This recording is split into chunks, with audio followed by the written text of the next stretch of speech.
Hey guys, it's Brandon.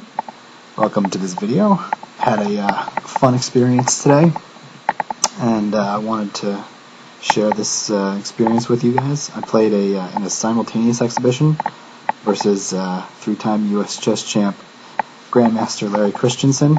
These are just a couple pictures I have showing right now from the event. He was giving a simultaneous exhibition in Boston, so I took some time out and went up for that. And so that's a picture of the poster they had out there. There's Larry shortly before the game started doing a TV interview. And there's a picture from my seat at the board right before the game started, which was like this chair right here in this photo.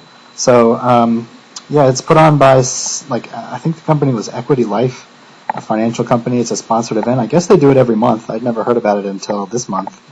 But so I decided to go and try my hand and try to get a win versus Larry Christiansen, Grandmaster and U.S. champion. So yeah, it was an exciting game, and I thought we'd go over it here, show it. So let me get the board up here. All right. So in simultaneous exhibitions, of course, the participants, the challengers, always get black. And I did a little bit of prep before the game started, and found that as white, he in the database plays E4, D4, and C4. So it's a little bit tougher to prepare. So I just decided I would play the French if he played E4, and if he played D4 or C4, I would go in for a Queen's Gambit declined. Well, he played one E4 with white, and so I went in for the French defense. And in most of his games in the database, he had always played knight to c3 here, at which point I was planning to play bishop b4, the winnower, which is complex, and I had done a little bit of prep for that, but he didn't give me the chance. He just played e5. He didn't really know how strong I was as a chess player, I guess. And e5 is often a good way to just get a quick attack. So c5, this is theory, standard. c3, just supporting the center. Knight c6, attacking the center. Knight f3, and queen b6. This is a theory move, putting dual pressure on d4 and the b2 pawn. He played bishop d3. This is an option. Note that it's not possible for black to go ahead and win a pawn in this variation, because white has the nasty tactic bishop to b5 check, picking up the queen, and that's an old trick, and probably he gets that in a fair number of games in simultaneous exhibitions, but I didn't fall for it. I just played bishop d7, thus blocking that potential check down the road and threatening the d4 pawn. And here he played a move that surprised me a little bit.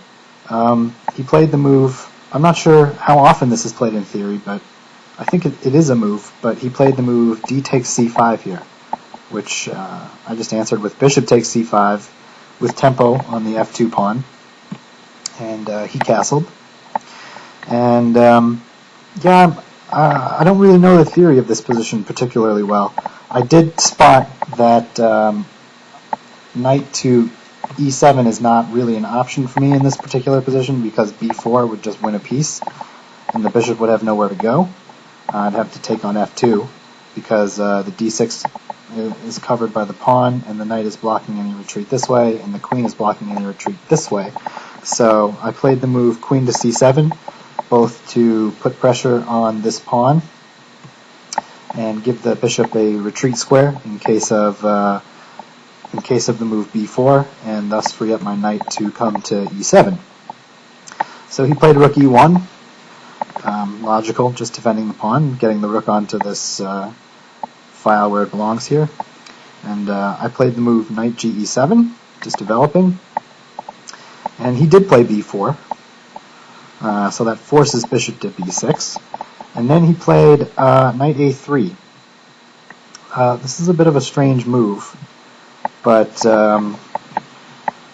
I guess this could all be theory that I don't really know. But it looked to me like he was really threatening to bring this knight in here and here, and I didn't want to deal with any of that, so I just played a6 to stop that. And he played bishop f4. And at this point in the game, I made a very serious mistake. He walked away and went on to the next board. By the way, there were about 30 people in this exhibition. And I had said, okay, I'm going to play knight g6, castle, and my position should be fine. He gave up the center. I'll have pressure on the e5 pawn. Knight g6 is going to come with a tempo on this bishop, and I've got a pretty good position. Nothing, not a huge advantage or anything, but certainly a playable position. And so he walked away, and it kind of took him a little while to get back from this this trip around the room. He was thinking on some boards and stuff, and I kind of was looking at the boards around me and just having a drink from some soda that I had and just waiting for him to come back around. And he showed up at the board, and I just sort of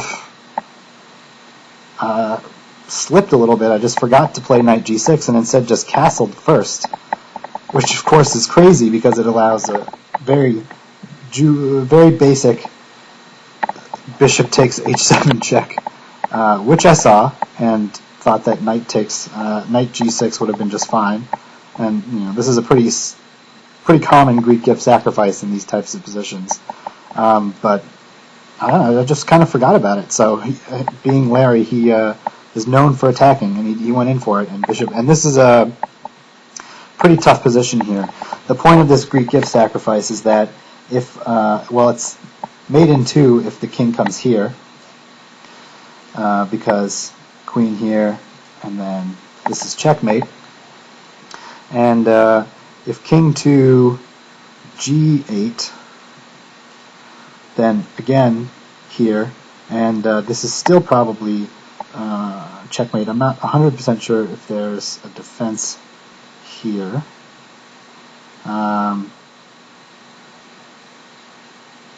Probably there isn't. Something like moving the rook away doesn't work in these positions because of check here. And let's see, what's the combination? Check, check, check, and well, maybe it would have been okay for me. Actually, knight g8 would have been a defense here. Maybe I could have survived that way. I don't know. I didn't take it too close of a look, but I knew that it was dangerous enough that I played king g6 and decided to just pray. And this is actually, queen g4 is actually winning in this particular position. After f5, he can play queen to g3, and this is pretty standard in these types of positions, and I don't know what the heck I would have done in this position. But he got a little bit, he was licking his chops a little bit, and after I played f5, he just took en passant, figuring, oh look, I've got, this knight's going to move, there's a check here, the queen's coming down here with the pressure on this point, and the bishop's attacking the queen, everything's good, game is over. But he didn't see, I guess, when he made this move, the response that I came up with, which was e5, blocking out the bishop from the attack on my queen, and simultaneously exposing my light square bishop and attack on his queen.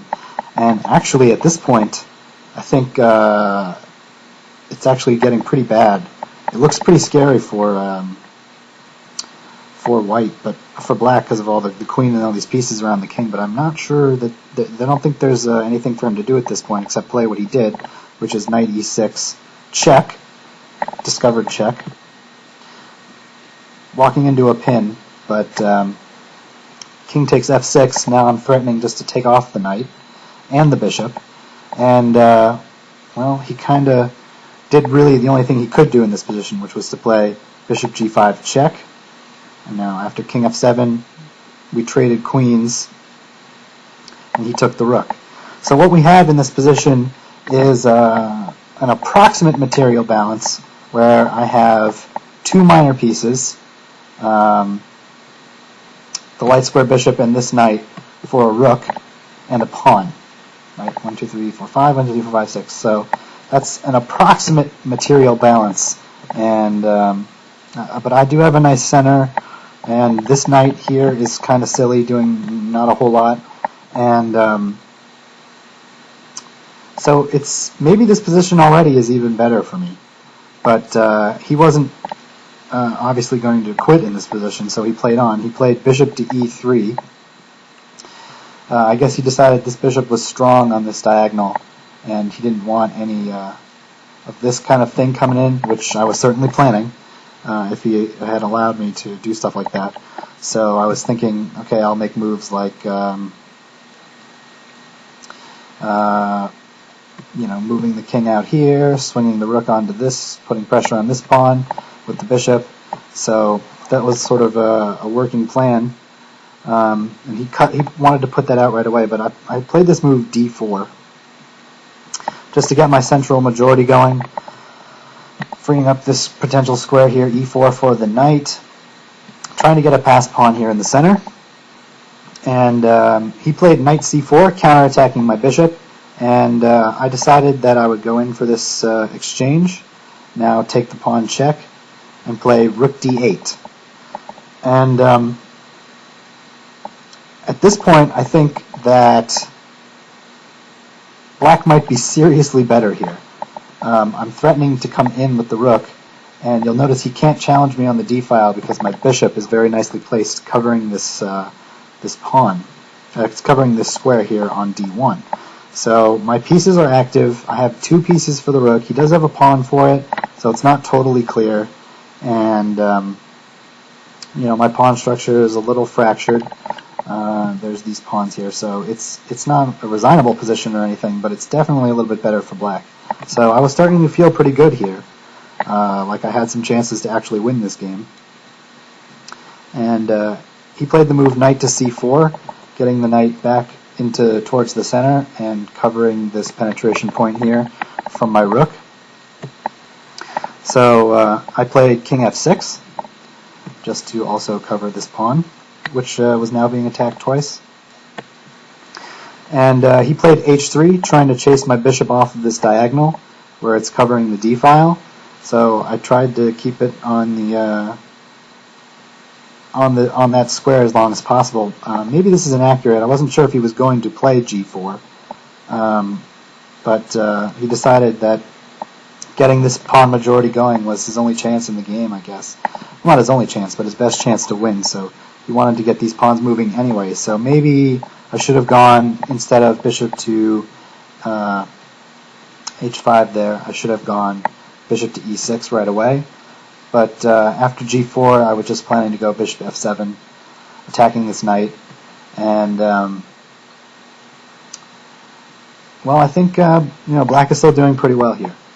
So he played knight to e3, after which point I have enough time to put pressure on this pawn with rook d3. He has 2 options to guard the pawn. Pushing it is impossible because this pawn is hanging. So if c4, then knight takes b4. So he can't do that. He has to defend it. There was something with this rook taking here, defending, because I had check, and then maybe some other annoying moves to come. Getting my rook onto the 7th is at least a little bit annoying. Maybe he goes down here. There was some variation that I'm not remembering that I was looking at in my head during the game. But instead what he chose to do was play rook ac1, thinking I think that if I played this check, then he would just block. But this actually hangs a pawn. My bishop and my rook could potentially be taking this pawn. I wasn't sure if it was more accurate just to take the pawn with the bishop, or first to play rook c2 check, or rook d2 check, and then if he blocks the check, then take the pawn. So like this or something. I wasn't sure which was really more accurate. I don't think it matters too much, but what I ended up doing was just taking the pawn with the bishop. So now we're into a position where he doesn't even have a pawn for the 2 pieces for the rook. So it's pretty easy to say that this position is actually just much better for black now. And at this point I was getting pretty excited. I was like, oh, I don't know. I mean, it's not easy, and it takes some skill in the end game, but I thought I had a pretty good chance here, at least to draw, if not get a win. I thought I had good winning chances in this position. And any computer, if you put this position into any computer, it'll tell you that black is definitely better in this position. So he decided to trade rooks, which I did, and then I played bishop e6 just to get my bishop back into the game and stop any rook to d7 penetration onto the 7th rank, which would be annoying. So I think that was a good move. Notice that this bishop blocks this knight out from a lot of squares here. Let me just get rid of these. A lot of squares here in the center. I think it's just, again, I think black is just much better in this position. So he played h4. At this point, his only real chance in the game was to, get this passed pawn, try to get a passed pawn over here and queen. And he started doing that. So I played knight g6. My idea was to, with tempo on this, but really the idea was to get this knight onto this nice central-ish square f4, where it's protected by the e5 pawn. And then my long-term plan was just to try to deal with this passed pawn majority here and then get my own passed pawn going at some point. So he played king g3. I went with my knight into f4. I'm also threatening this check on e2, picking up this pawn. So he played rook d2, and I played king e7. I'm not sure this move was strictly necessary, but this is just sort of a prophylactic move. I wanted to be free to move this knight or this bishop somewhere without allowing the rook any penetration points. So now the king very nicely cuts off any penetration points from this rook. So I don't know if it was the most accurate, but it was just a precautionary move there. So he played h5, and now I went with knight d8. The other point of that was to guard the d8 square, so I could get this knight into here and keep an eye on some of these squares where the pawns might be trying to go. So he played knight g2. This is an understandable move. This knight is a real pest, a real pain in this position, and he just wants to trade it off, and I didn't really see anything better for me to do. I mean, maybe it would have been okay to go knight e4. This game just happened a little while ago. I haven't looked at it too closely with the engine, but maybe knight e4 was okay here. In fact, maybe that would have been better, just putting pressure on this pawn. How does he defend it? I guess the rook has to defend, because if he pushes, then this pawn falls. But I don't know. I just decided, okay, I'll trade pieces. And now we're just left in a position where it's just the two minor pieces for the rook. No pawn changes. So this is just what we call a technically won position for black. The position is just straight out winning for black. And, well, sometimes those are the hardest positions to actually win, I guess is the old saying. Sometimes the technically won positions are the hardest ones to win. So I played knight f7, looking maybe to get the knight here. Not really sure, but he played king h4, just trying to use the king to try to shepherd these pawns down the board.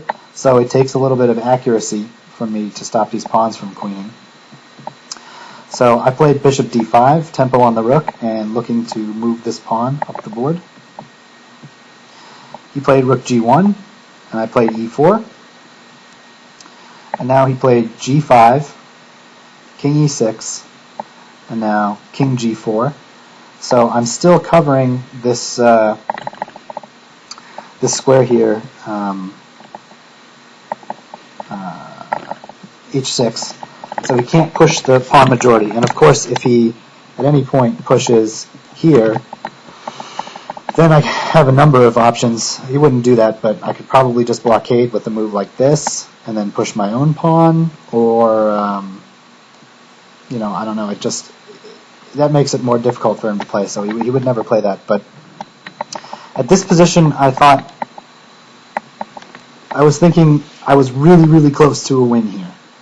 and I decided that I would try to go for it. And my idea was to get this knight into e5 and then to c4, so I can start pushing this pawn forward. At this point, I cannot push the I can't start to push my own passed pawn because I won't have anything to defend this square. So if I push the pawn, he can just slide the rook over to attack it, and then I won't have any way to hang on to it. So I need to first come up with some way to use the two pieces together to shepherd the pawn forward. And my idea was to start with to get the knight into c4, so then I could push the pawn forward, or to get something like that.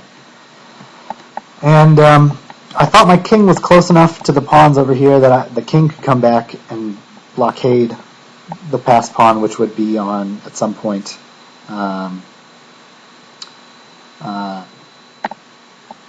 here on h6. To put it mildly, at this point in the game, if I play it safe, I don't think there's any way that I could really lose this game. And white is really fighting here to try to get some swindling chances, but like a computer would tell you in this position that it's just plus 2.5 for black or something like that. So, but okay, we're not computers. I'm not a computer. We make mistakes, but alright, I said, alright, this is my chance. I'm going to go in for it. I'm going to try to get a win. I played this move, knight e5 check. King f4 is what he played. And I played this move, knight c4. Double question mark. This is quite possibly one of the worst moves on the board. And what I did when I went in for this knight e5 and knight c4 stuff is I made a very simple error. A very common error. It's called a retained image error. When I was looking at the position on the board, this was the position, and I was thinking that when I moved the knight out of the way, if I got into trouble, my king would come back and would stop the pawns. But suddenly, after king f4 and knight to c4, he played h6, and I realized that I was dead meat.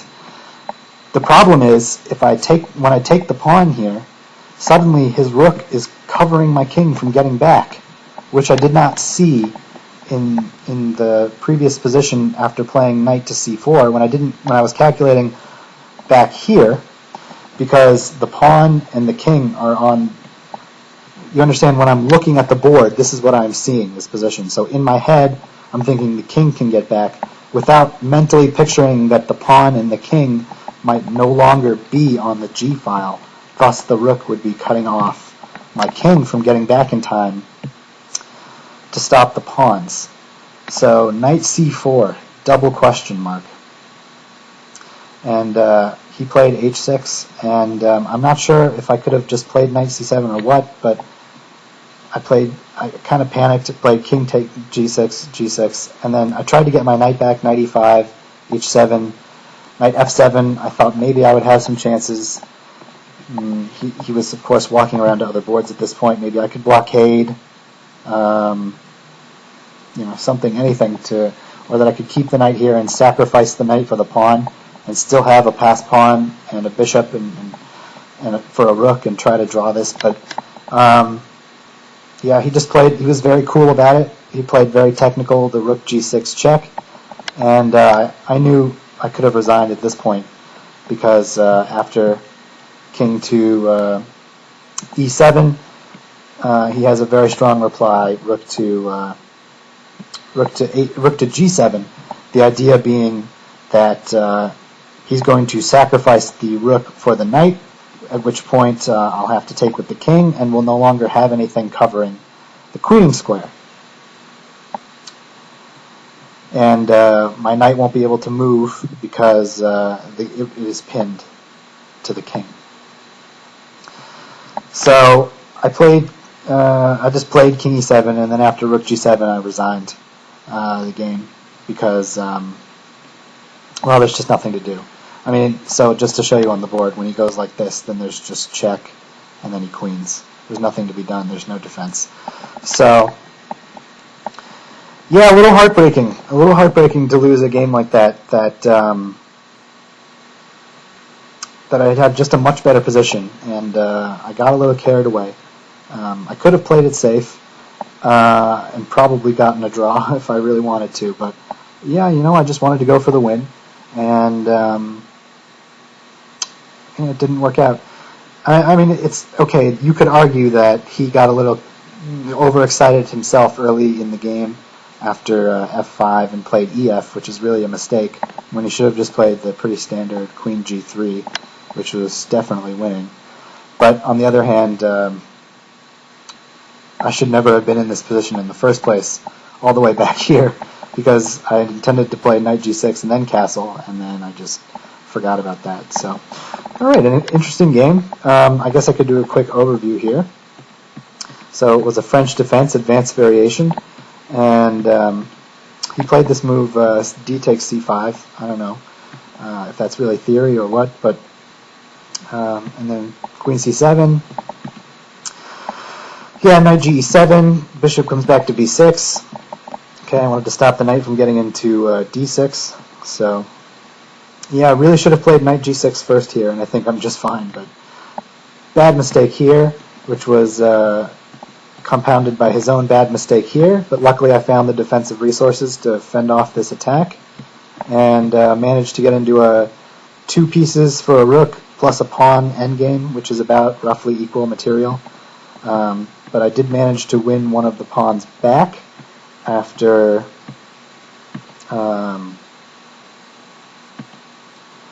coming in here with the rook, and he played this rook here, and then I grabbed this pawn. And then after the rook exchange and bishop e6, I think was a strong move, cutting out the knight and cutting out the rook. It's a very strong bishop. He just got his pawn majority moving. I played it safe, tried to get the knight over to this side of the board, and just got a little carried away here. Made this last retained image error, which was just a real blunder. That it happens. Not much you can do about it, but I think I gave him a real run for his money here, and could have had a win. Probably should have had at least a draw, but okay. These things happen. He is a U.S. champion and a grandmaster, so there's always chances to pull things out in positions like that. So that was the game, and hope you guys enjoyed it. I thought it was interesting, and we'll see you next time.